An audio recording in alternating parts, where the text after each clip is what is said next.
Oh no, that's where a fuel pump goes. Oh no, that's where injectors go. Oh no, that's where the blinkers are supposed to go. So I know it's been a minute since my last update on the Project Miata. Done a few things and I'd like to show you, but it's a cold Seattle day, it's raining, and I don't want to get out in that. So I'll just tell you. The new injectors and the fuel pump are great. The stock ones were maxing out at about 7 psi. I've been able to turn these up to 12 with no issues. I don't really want to go much higher because I don't have an intercooler yet.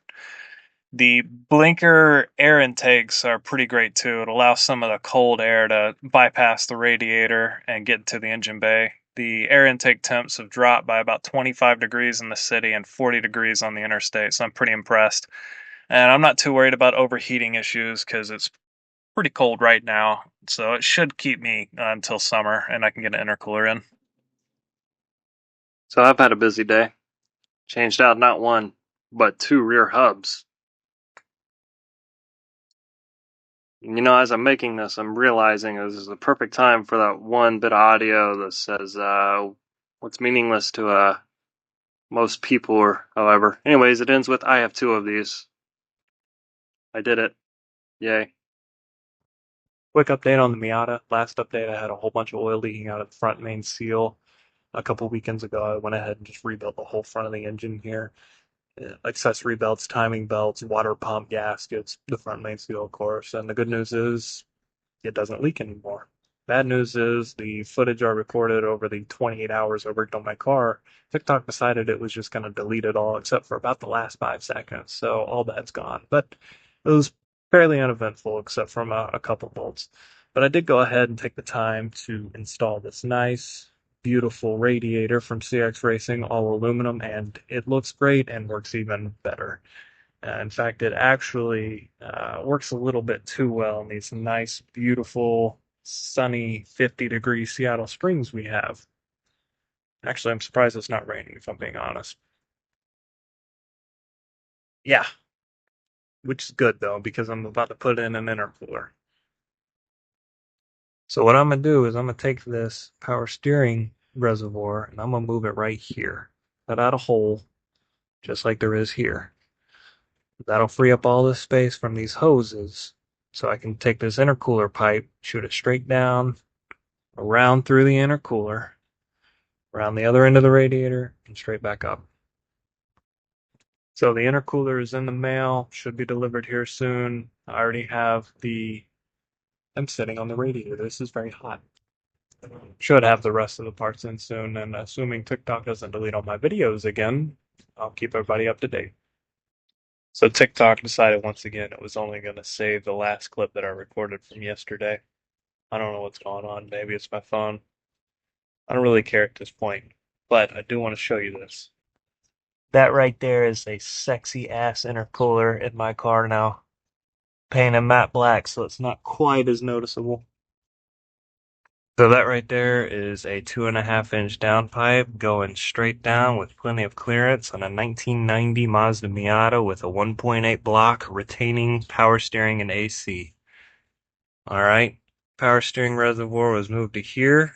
All the lines are routed down and under, just like I said they would be, and for the preliminary, I think it works pretty well. Just goes straight down and around, and all those splotches and everything. I just sprayed my engine down with a bunch of engine degreaser, and I still need to wash it out, but pretty happy. And then this is the routing. It's just straight down, straight through the intercooler, down around the other side, and back up.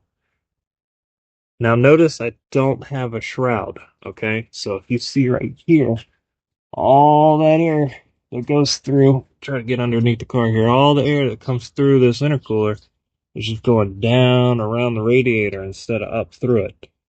Now that's a problem because on the highway I was getting up to about 200 degrees. So I just got to get me that little shroud that goes under here so when the air goes through, it'll go up and through the radiator to cool everything off.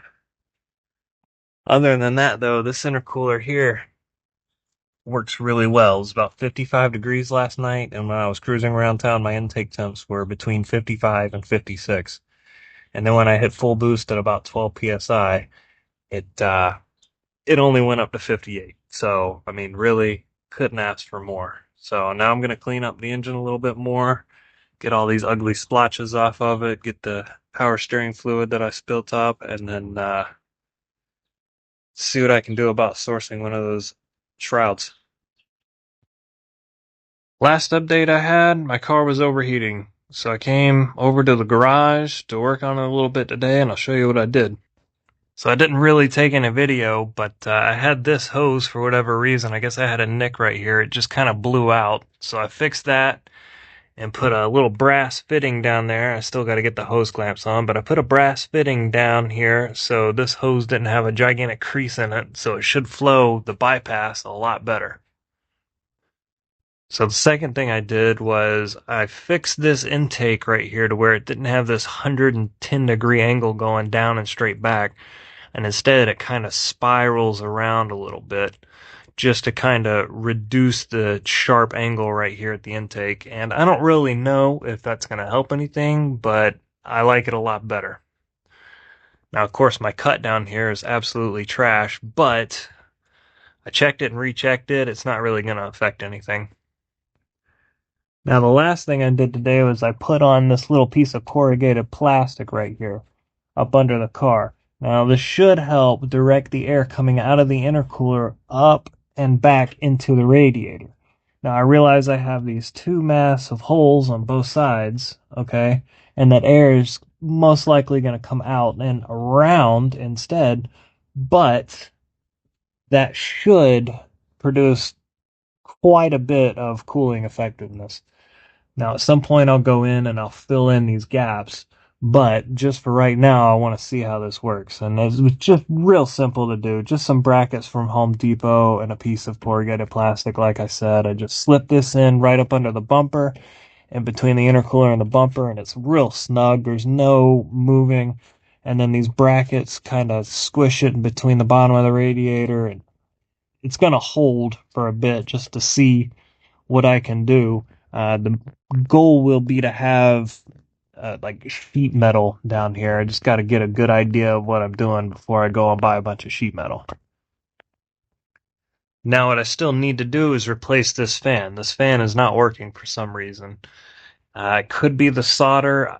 I haven't checked it. I don't think so, but it could be possible that the solder gave out. But if it did, this fan should also not work. Who knows? But this fan's probably going to get replaced. I got it in the mail today, just haven't had a chance to do it. It's a nice 3-day weekend, so I'll probably get it done tomorrow. So another Miata update, and I've pretty much given up on taking videos of the projects throughout them being done because for whatever reason, TikTok and my phone don't get along. So it won't like save clips for more than an hour, and then it just freaks out. But here's what I did. That's right, I added some air vents all the way through. You can see the engine. And I still need to clean the car after cutting it, but honestly, it looks pretty stock, so I'm not too upset about it. It doesn't super stand out. And the nice thing about these hood vents are that they don't actually cut into the hood support, so you can retain your original hood latch and not have to rely on hood pins, which was really important to me because I didn't want to have to also install hood pins.